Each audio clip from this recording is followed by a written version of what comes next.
Hey, so in this video, I'm going to show you a case study of how we booked 29 meetings. These are showed meetings in 30 days for a SaaS company. And by the end of it, hopefully you should be able to take away some of the things that we learned from this process. This is one of the highest volume campaigns that we did within a month for one particular client. So yeah, I'm going to give you kind of like the copy that we used, how we structured campaigns, and the things that we learned basically at the end of it. So first things first, a little bit of proof here. So here's the dashboard that we have for the meetings booked. Obviously, I've blurred out some stuff around the client itself. So you can see here, this was basically from a period of end of July to currently where we are right now on the 22nd of August. Here's just a sample of some of the positive responses that have come in. So people asking for, let's schedule a call, open to this, blah, blah, blah, etc. Here are the stats. So in total, over a month, we sent 102,334 emails. People contacted was 59,350. Replies 2,100. This includes out of offices just because we want to be able to actually track that as well, which we can do within Email Bison. Reply rate 3.5. Interested, so these people that responded with this kind of messaging, that they wanted to learn more info, etc., etc. 170. Meetings booked 29. Email to lead ratio is about 601. Contact to lead ratio 349. So this is just basically how many emails are we sending before we get one of these interested responses. That's 601. Contact to lead ratio is the same thing, but just with how many people have we contacted initially. So emails sent could be, because we did most of them as like two-step sequences. Yeah, contact is obviously the individual that we contacted. So how many people we messaged individually. Lead to meeting ratio is just how many of these does it take to get a meeting. So this was basically a 70%. So we got one meeting for every about 5 to 6 leads. And then email to meeting ratio is about 3,528. So all in all, this was a relatively high volume campaign. I think we're sending on average about 4,000 to 5,000 emails per day over the month. So in total, we sent about 102,000 emails for this particular client over the course of literally 30 days. So some of the learnings that we have basically, or some of the things that I took out of it, or we took out of it as a team, and obviously I want to share with you guys is, so the biggest thing here is this figure for some people might be quite high. And for me as well, like I look at it and go, okay, we could have definitely improved this area. And such simple things that we could have done and implemented, but we just didn't for whatever reason.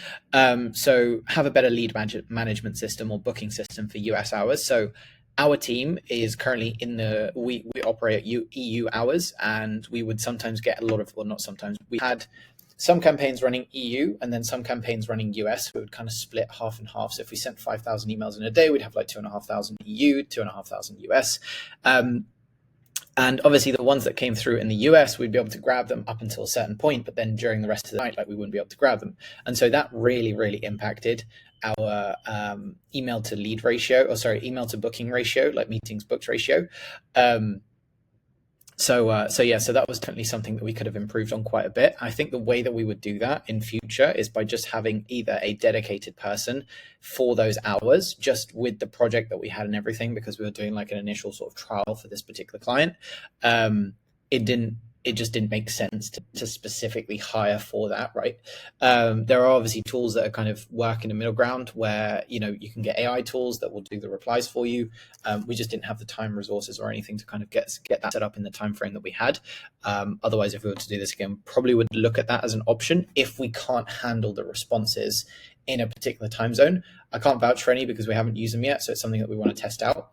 But it just depends. I mean, if you've got an inbox manager, you've just got to figure out what the ROI is, obviously. If you pay them $500 a month or whatever it is, whether or not there's ROI and how many clients you split that across.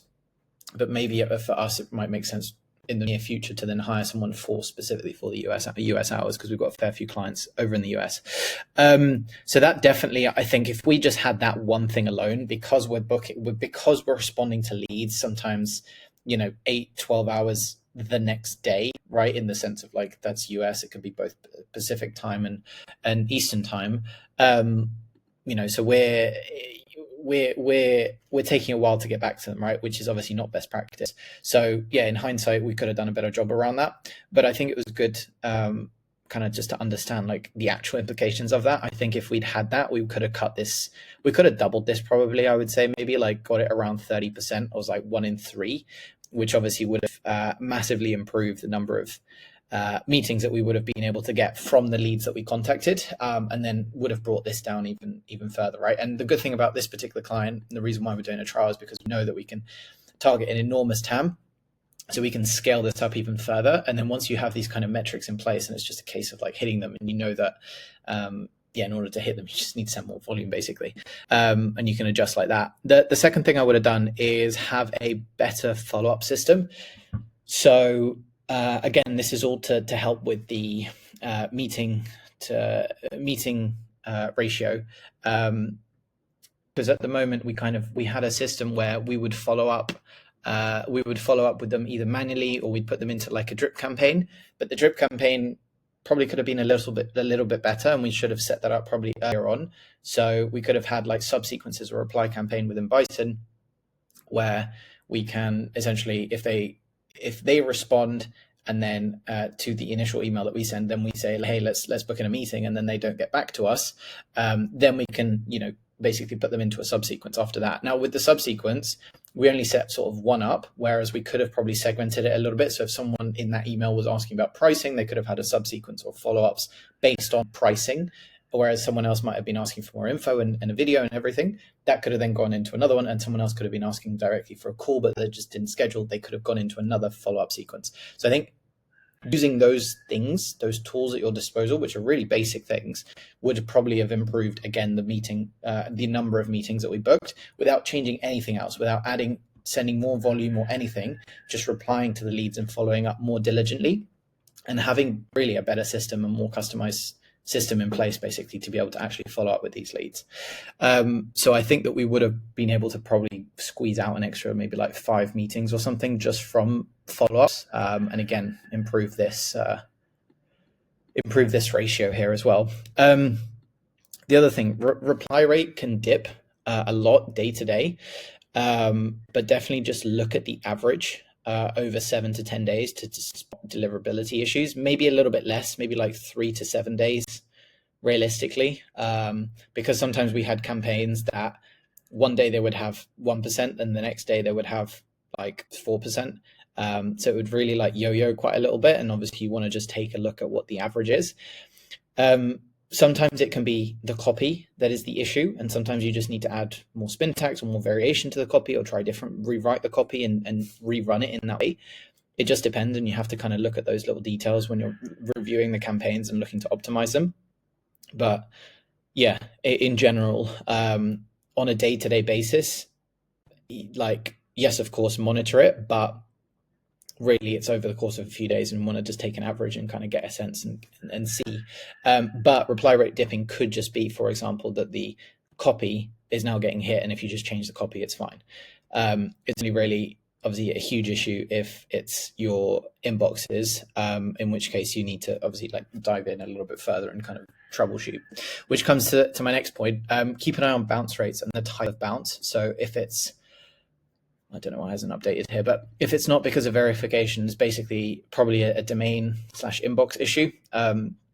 So we had one issue, I remember, where we obviously verify the leads, the same process every single time. We use Lead Magic, and the campaign had a really high bounce rate, and it was actually just because of one set of mailboxes that we had. They were outlet mailboxes that were associated with one domain and one tenant. They were having an issue with a bounce, right, with a hard bounce, right? So you can, the good thing about Bison is you can look at the bounces and you can look at them individually, so you can see the type of bounces that are coming in and that are happening.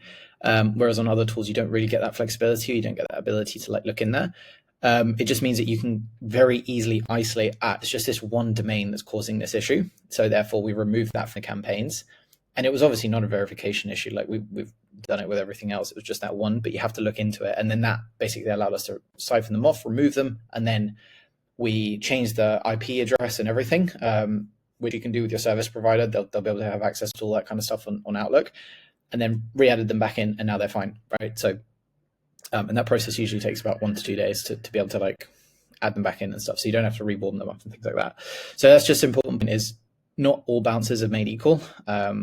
Sometimes bounce rate will be obviously to do with verification, but if you verified and then re-verified, it's not to do with verification, it's because of the domains, and you want to have a bit more deep dive. If you're unsure of anything in the email, just like literally copy paste it, put it into ChatGPT or Claude, and just kind of build your own little deliverability expert. Take some stuff and knowledge that you found online, and put that in there in the docs, in the project knowledge and stuff, and then it will be able to give you like much better insights and overview and breakdown of like what some of the issues might be within your. I could do a whole separate video on that if people are interested, but not for now. Good infrastructure goes a long way. So we at this level of volume, we for one particular client, we didn't have any like too many issues here. So other than that one bounce rate issue, I'm not sure why it's not updating, but other than that one bounce issue, in general, everything was absolutely fine. And the reason being is we invested a little bit more into premium warm-up, so you use Warmy, but then we actually switched back to just Bison, because Bison has a much better warm-up pool, like quality warm-up pool. We used 3 different email providers as well. So we used SMTP, we used Google, and we used Outlook. I split them like a third each. So we invested quite a bit into the infrastructure, and it goes a long way. Obviously, time will tell 2 months, 3 months down the line. But in general, you get kind of what you pay for. But we took some time to really set up things in the best way possible, which meant that our reply rate was pretty good for that level of volume. Our reply rate was pretty decent. 1K minimum emails to a copy variation before you conclude whether you kill or scale something. So if you've got 4 or 5 different variations, you want to get like 4,000 or 5,000 leads in there. This will be email 1, and you want to send a decent amount of volume to be able to actually see anything. Not much more to say to that other than just test, but send enough volume to be able to actually see with the copy variation, like if it's working or not. You can't just send, say, like 200 emails to a copy variation and be like, it's not working. You've got to send like 1,000. So I would structure it like 4,000 leads in there. You've got 4 different copy variations, each variation, and you could have one that's like super long, one that's like super short, different value propositions, whatever it is. And then you would just send 1,000 to each, and then you would get the feedback, and then you'd be able to make the changes. That's what we did. And it allowed us to like iterate and test like very, very quickly. We could test basically every day because we were sending about 4,000 or 5,000 emails a day. So we could test very quickly every day, like lots of different angles of messaging. Test multiple markets and angles as well. Just kind of flows on from what I'm saying. One angle may not work in one market, but it can for another audience. And again, here, because we have such a large TAM in terms of what we're actually selling. So what we were selling was essentially a software for like a sales enablement software, right? Which in a sense gives us a bit of an advantage. Like it's I would say an easier sell to a certain extent. So one angle may not work in one market, but it can to another audience. So we would have lots of different personas that we would reach out to, and we would obviously pitch to in the email. But some of them would, one message might not work at all with one audience, but you just switch the audience the same message, and it would work very well. So I'd urge you to just test as much as possible in that capacity, and then following this rule here. And this is obviously for more geared towards if you've got larger markets to play with. If you've got smaller markets, you really want to dive in first, like a little bit more. So you always dive in and have base knowledge, but like you want to, obviously it's more of a sniper approach, right? This was a bit more of a machine gun type of approach. And then the other thing I want to show is the best performing copy, and I'll also show the clay table, like one of the clay tables where we've had loads, but I'll show one of the clay tables in terms of what personalization is. So out of blue question, mind if I record a 3-minute Loom video on how company could leverage, and then obviously it's redacted because it's the client's like type of software and service that they do to target, and then ICP here. So we would just use AI to basically pull the ICP, like who the person sells to, so that we can then use that to personalize. Can I send it over? And then a PS line, we help SaaS companies add 8 to 12 warm leads to their pipeline through hyper-personalized, hyper-targeted, and then obviously that was the same as this part here. This was surprisingly the best performing campaign and copy variation. We had a whole bunch of different variations. They were releasing different features. They were trying and testing different, like they just released a new feature and they wanted us to test that. And then they also had a whole bunch of other features that they were that they wanted to kind of like showcase. So we just took all of those different value propositions, tried loads of different ones out, but this was the one that got the most leads from one particular campaign and one particular variation. So yeah, take with that what you will, but it's pretty good for getting responses. I would say it's a little bit more difficult to book people in because sometimes you send the video, and that's why you need to have a bit more of a diligent process in the follow-up afterwards. I think if we had fixed that part, we probably would have booked more meetings and had a way lower meetings, emails to meetings ratio. So yeah, I think that's a really important key strategy for using something like this, which is more of a lead magnet approach, is to have a really strong and robust follow-up process and quick response process as well. If you have those two things dialed in, this can work really, really well. The other thing as well that, again, we didn't have the resources to do at this particular time, but if you've got someone that can call the leads, this is also fantastic because you're able to get lots of hand raises and then nurture a lot of people afterwards. So yeah, this one's good for getting hand raises, a little bit more difficult to book them in our experience, but it works really well for getting hand raises. And then you just got to have more of a diligent follow-up process afterwards. I'm going to show the clay table now just to kind of run you through the personalization, and then I'll finish up. Okay, cool. So this is the lead list, or one of the lead lists that we had anyways from for one of the campaigns that we had. We had multiple. Obviously, we had like 60,000 odd individuals we reached out to here. But I want to show you the kind of the process for the variable part, which is the ICP part. So we would scrape a company overview from their website using AI. So we would just get Clayagent to basically visit the company website URL and then just output like 500 to 1,000 words. We want as much context as possible to be able to then try and get like the analysis afterwards, right? So we want to try and pull that. If you ask Clayagent to do too much, and so go and do that and then analyze it and then do X, Y, and Z and all this stuff, it can do that, but it can also cause a lot of issues. Like the more things you ask AI to do, unless you have like the most robust prompts, I still haven't found a way of getting it perfect every time. This allows just less chance of failure, basically. So one step at a time.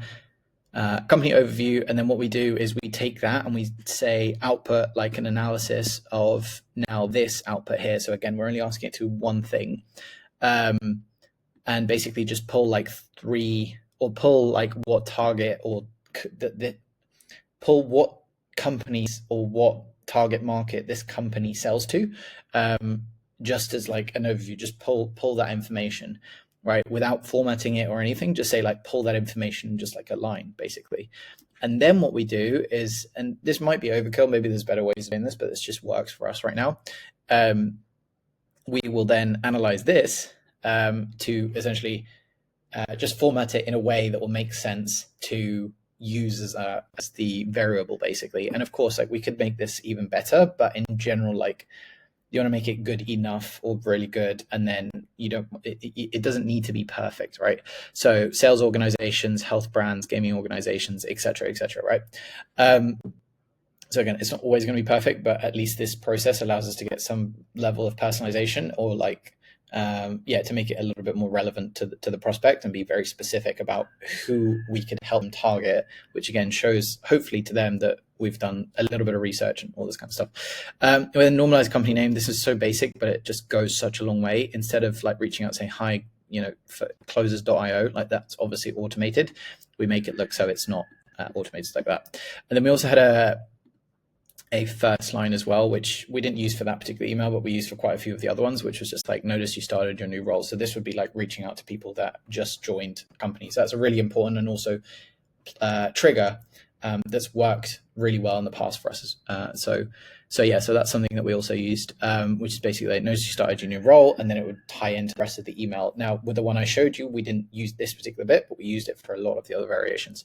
So that in general is very simple, but the majority of the stuff came from this kind of table. Now we could have gone like, all out and tried to like optimize the lead ratio and all this kind of stuff.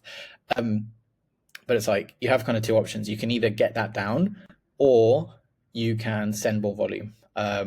So it just depends on the resources that you have and everything.